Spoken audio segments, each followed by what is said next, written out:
The sociological definition of racism isn't just semantics.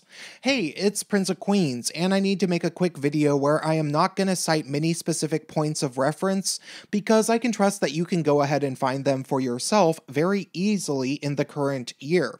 What I want to point out is that there was a time some number of years ago in which the people who argued that race power plus prejudice equals racism were claiming that it was merely a semantic change that they were advocating for.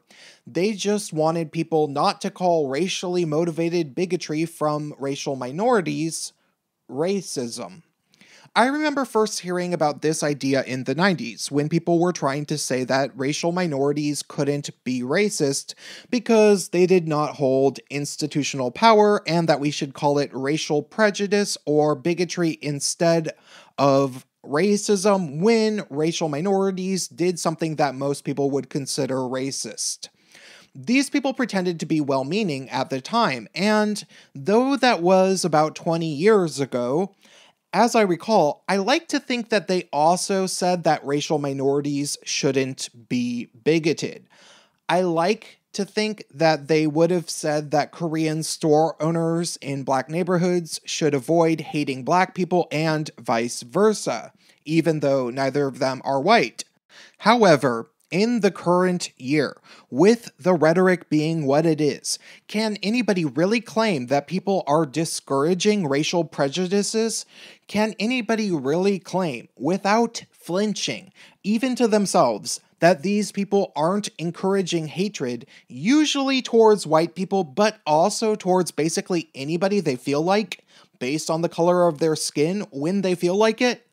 I mean, aside from the relentless white people bashing which we've come to expect, these same types of people will undoubtedly call Asian people privileged if they don't agree with all of the typical social justice talking points. They will also probably call black people who disagree Uncle Toms and coons, and they even discriminate fairly openly towards light-skinned people of color. So I say this. If you are one of those people who claimed a few years ago that racism is a system invented by Europeans when they invented whiteness, which was designed to benefit all white people to oppress all people of color, and therefore people of color can't be racist. If you were one of those people who said that a few years ago, but also said that people shouldn't be bigoted towards people based on skin color, can you just admit that your strategy didn't work particularly well, and now there's a massive amount of people that are expressing this very racial bigotry that you claimed to be against?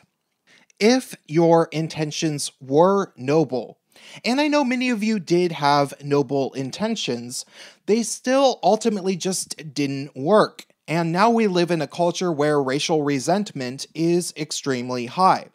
So perhaps you might want to adopt a new strategy for combating this that isn't attempting to change the definitions of words that are in the dictionary. And no, I am not thinking that calling everybody who disagrees with you about anything Nazis and then saying people should punch Nazis is a good strategy either. Think again. That's all I have to say for this video. Hit the bell button so that you get notifications for my videos, and send me an email if you want to PayPal donate. Email in the description. And stay tuned.